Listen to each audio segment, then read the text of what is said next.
To make sure that this spray gets on the lug nuts and not on the brake pads, try using the top of this plastic bottle as a funnel. To make sure that these two pieces of wood are level, use a hammer and a screw to hold the boards in place while we attach the two pieces together. Wrapping the wire around the terminal like this isn't going to hold.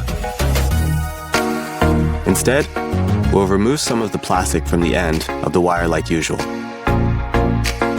Then, we'll cut an additional piece of plastic and move it to the end of the wire. Now wrap the wire around the terminal back on itself and then tighten it back down. We're having a hard time removing this bolt with these pliers. We can make our own DIY socket wrench. Insert a same-size bolt into a pipe and then hammer on all sides until the pipe matches the shape of the bolt.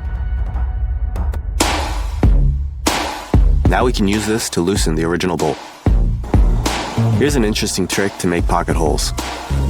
Drill a large hole in the center of the stud and then 3 pilot holes inside of it.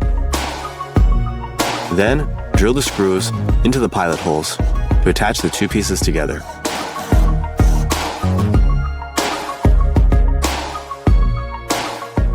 For our next project, we'll be modifying these pliers to turn them into brick tongs. We'll start by cutting off a couple strips of metal and then welding the larger piece to the handle and the smaller piece to the jaws.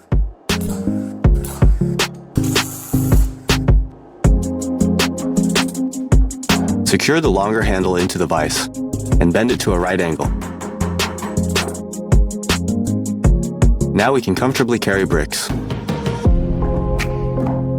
Sometimes it can be impossible to fill a larger bucket with water because it just won't fit into the sink.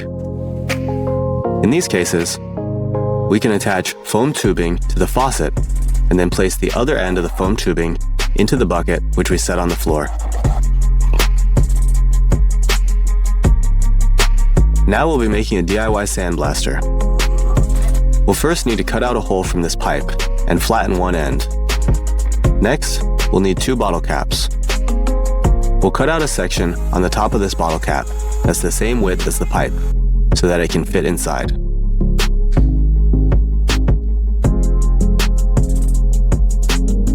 We'll drill a hole into the other bottle cap and then screw the 2 caps together.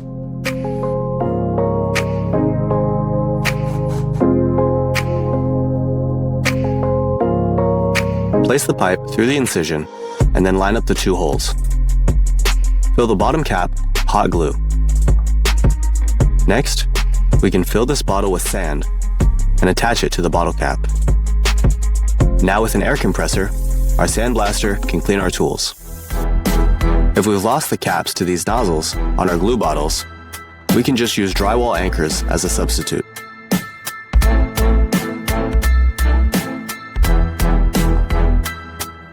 This is called a marlin spike hitch, and we can use it to make a rope ladder. We'll wrap the rope around the rung 3 times, and then wrap the middle loop around the back. We can do this on both sides of each rung to make a rope ladder. To undo the hitch, just pull it off and it will come undone. Now let's make a modification to our soldering iron. We'll remove the tip and secure it in a vise. Then we'll cut off the tip with a hacksaw and make a vertical incision. We'll then cut a snap blade into the shape of an X-Acto knife blade and attach it into the incision. Now we can heat up our blade to make our cuts.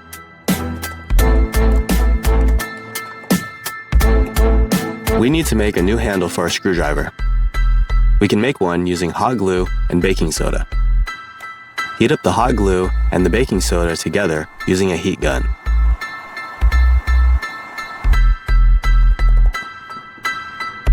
Mix everything together until it forms a thick paste.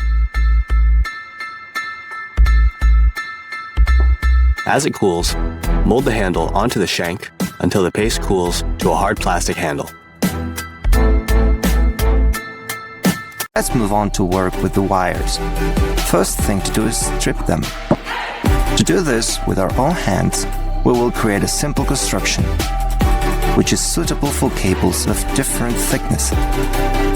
Let's cover it with varnish and install a blade from an ordinary box cutter.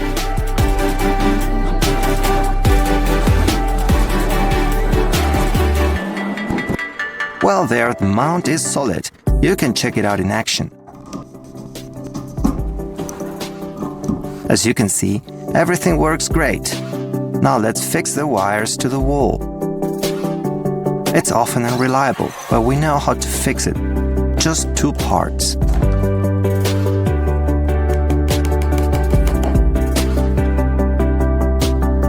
You cannot pull the plug out of the outlet. I don't understand why no one follows this simple rule. Well, let's make a sturdy attachment that will keep the cable from ripping off once again. And move on to the corrugated pipe. It's not hard to fasten it properly too. And it's a totally different thing.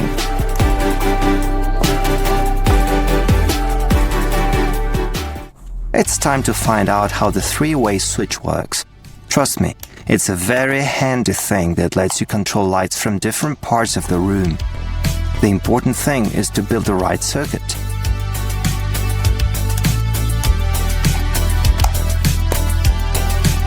Does it look like the outlet's about to fall off? That's not good. We need to fix it right away. Let's take it apart and make it as sturdy as possible. We'll have to use a gun to do it. No, not the one that you're thinking of, just a glue gun. Put the parts back in place.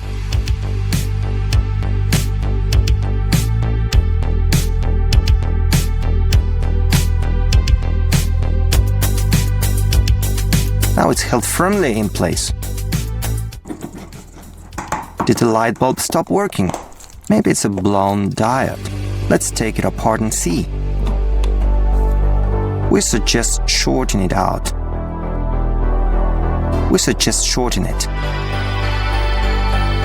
Grab your soldering iron, it's time to get started. And test it. It works. Burnt and shorted. These words often haunt electricians. Fortunately, professionals know how to prevent the problem.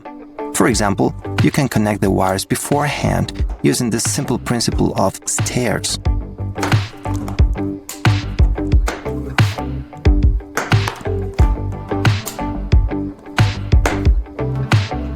Perfect!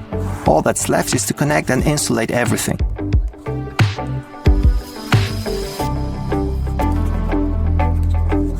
This construction is not as sturdy as it looks. Maybe we could add some fire. I think it will help secure everything. However, why assume when you cannot test it? The final touch is that now all the wires are definitely protected.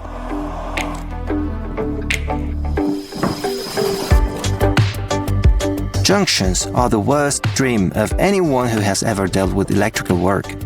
They are so often unreliable. You need to fix the situation. Take note of a few successful improvement tricks.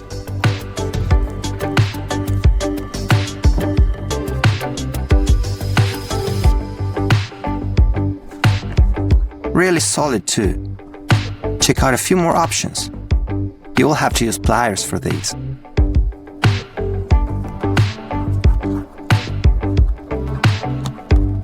This is even tighter than a sailing knot. A whole roll of duct tape can be difficult to slip through the small gaps between the wires.